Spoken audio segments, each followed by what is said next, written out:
जहां पर स्कूल शिक्षा मंत्री उदय प्रताप ने कमला नेहरू स्कूल में अभिभावकों को संबोधित करते हुए उन्होंने कहा कि हम सभी चाहते हैं कि हमारे बच्चे खूब पढ़ें, खूब खेलें, खुलकर जिएं और जीवन में खूब आगे बढ़े, गतिविधियों में भागीदारी ले सकें। घर में बच्चों के लिए पढ़ने का स्थान और समय तय करें और प्रतिदिन तय किए गए समय पर ही पढ़ने की आदत डलवाएं।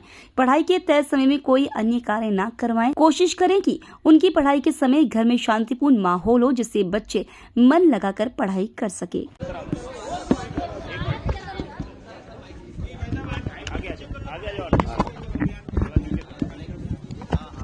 आज स्कूल चलो हम अभियान का दूसरा दिन है और कमला नेहरू स्कूल में माननीय विधायक जी के साथ, सपनानी जी के साथ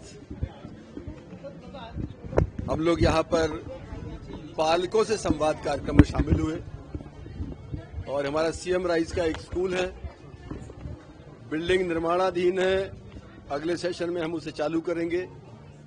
ये हमारा बड़ा प्रतिष्ठित स्कूल है और पालकों से संवाद, आज पालकों से मिलकर अच्छा लगा, उनके विचार भी हमें सुनने को मिले और ये शाला, यहाँ की शिक्षण व्यवस्था ठीक चल रही है, इस बात से हमें संतोष भी हुआ। और मुझे लगता है कि पालकों की जितनी सहभागिता स्कूल के अंदर रहेगी उतना स्कूल बेहतर परिणाम दे पाएगा, इस बात का हम लोगों ने पालकों से चर्चा भी की। सर, आपने कहा कि कुछ एडिशनल कोर्स भी जो है ऐड करने की प्लानिंग कर रहा है शिक्षा विभाग। हम लोग वोकेशनल ट्रेनिंग प्रोग्राम चालू कर रहे हैं।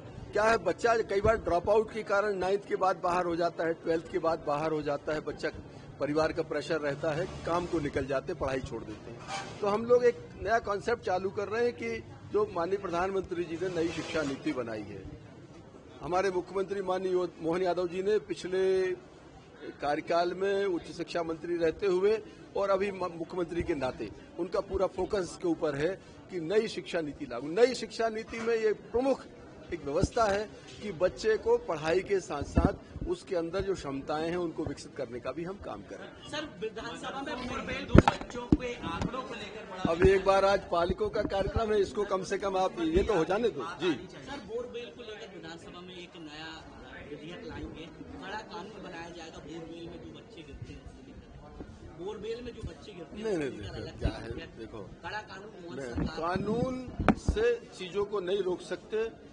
जागरूकता, मर्यादित जीवन शैली और सतर्कता, इन चीजों से परिणाम ला सकते। कानून तो ये भी है कि हत्या करने पर 302 में आजीवन कारावास होता है, मृत्युदंड भी मिलता है, तो क्या उससे डर रहा है? लेकिन जागरूकता और सतर्कता की आवश्यकता है और इसमें सजगता भी है। जो लोग अपना जिनने बोरवेल बनाया है उन्हें उतनी ताकीद रखना चाहिए कि उसमें सुरक्षित रहे और हम भी थोड़ा सा जागरूक हैं, बहुत छोटे बच्चे बगैर जानकारी की इधर उधर न जाएं। सरकार तो कानून ला रही है।